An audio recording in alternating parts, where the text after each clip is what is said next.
kulanti iyo ramadaan wanaagsan dhammaantiinba daawadayaal kusoo dhowaada barnaamijkeena socdaalka malcab oo toddobaadkan aynu kusoo qaadan doono akademiyadda Maroodijeex Football Club oo ka dhisan degmada Gacan Libaax ee magaalada Hargeysa.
ugu horeyn kabtanka waqti xaadirkan hogaamiyaha akademiyadda Maroodijeex Football Club Maxamed Naasir Jaamac oo barnaamijka socdaalka malcab uu booqday xilli uu ku guda jiray hogaaminta akademiyadda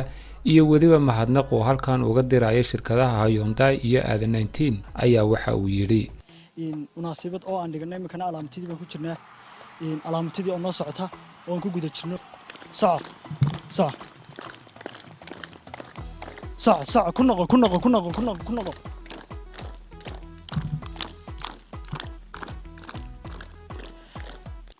kala bixi lugaa ku celi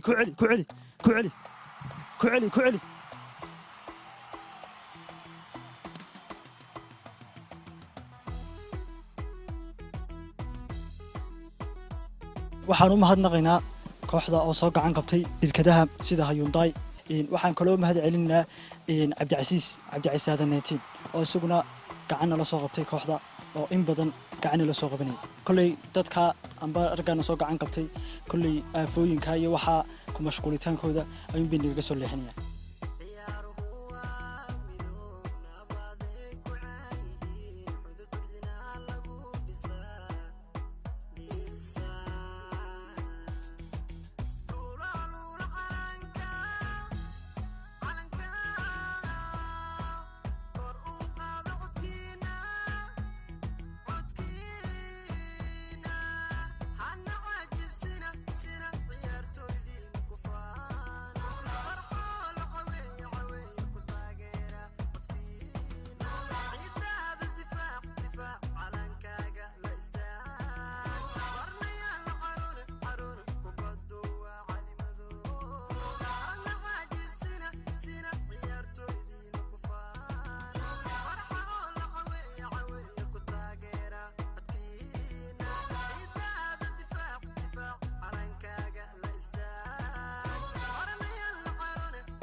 guuleed xasan maxamed guuleed alta oo ah macalinka waqti xaadirkan akademiyadda Maroodijeex Football Club hogaamiya ayaa barnaamijka socdaalka malcab u sheegay fikradooda akademiyad ahaan waxa uu daaran yahay waxaanu yiri kulay fikirkaygu wuxuu u daaran yahay si aanu dhalinyarada uga ilaalino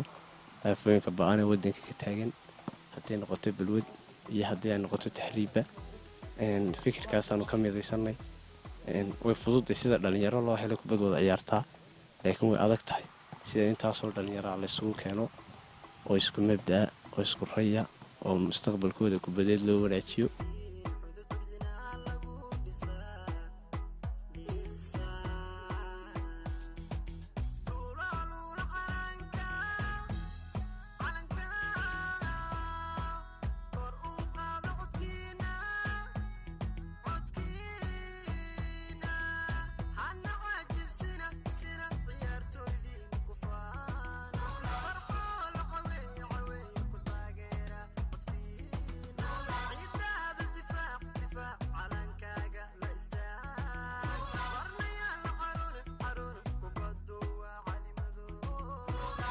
cabdiraxiin maxamed sheekh yoonis, muniir yuusuf maxamuud iyo xasan maxamuud ibraahim ayaa dhankooda barnaamijka socdaalka malcab u sheegay sidan. sida ujeedaanba imika waxaan ku jirnaa waa training xaggana waxaan ugu qabsoomay waa munaasabad aan ku qabsanayno aan kooxda ugu qabanno. waxaan halkan nooga dhacay sidaad aragtaanba munaasabadeedii oo imika si fiican u socota horumar fiicanna ay gaadhay xagga koobabka oy kana tirsan gobolka Maroodijeex kuwaasoo ay ka qayb gashay heer fiican ay ka gaadhay. maanta halkan waxaan iskugu nimi munaasabad noo qabsoomaysay darteed waxaanan ku faraxsanahay in maanta ay si fiican uga socdo trainingkii. cabdisamed maxamuud maxamed gudoomiyaha akademiyadda Maroodijeex Football Club ayaa barnaamijka socdaalka malcab uga warbixiyay ujeedada munaasabadan iyo waxa ay higsanayaan ka akademiyad ahaan. waxaanu gudoomiye cabdisamed uu yiri ujeedadan maanta halkan nimo waxa weeye akademiyadda munaasabada dhigatay Maroodijeex Academy muddo soo jirtay kana qayb gashay horyaalo fara badan qaar ka mid ah ku guuleystay qaarkoodna meel dhax kaga hadhay meel fiican ka go'aaday door fiican insha Allah ilaahay idinkaan doonaynaa inay noqoto akademiyad hormuud ah gobolka oo dhan heer inay marka dambe sii gudubto inay wadanka oo dhan hormuud u noqoto insha Allah waa fiisha kan leenahay taasi aan doonaynaa inay gaadho imikana waxaan ku hawlsanahay waxa weeye marba marka dambe jaranjarada ka dambaysa inaan sii gudubno maanta wad arkaysaan waxa weeye xilligan cabaara waxa weeye labadii duhurnimo ayay noo bilowmatay ilaa imika halmada way socotaa saasay tahay haddana waanay sooman yihiin haddana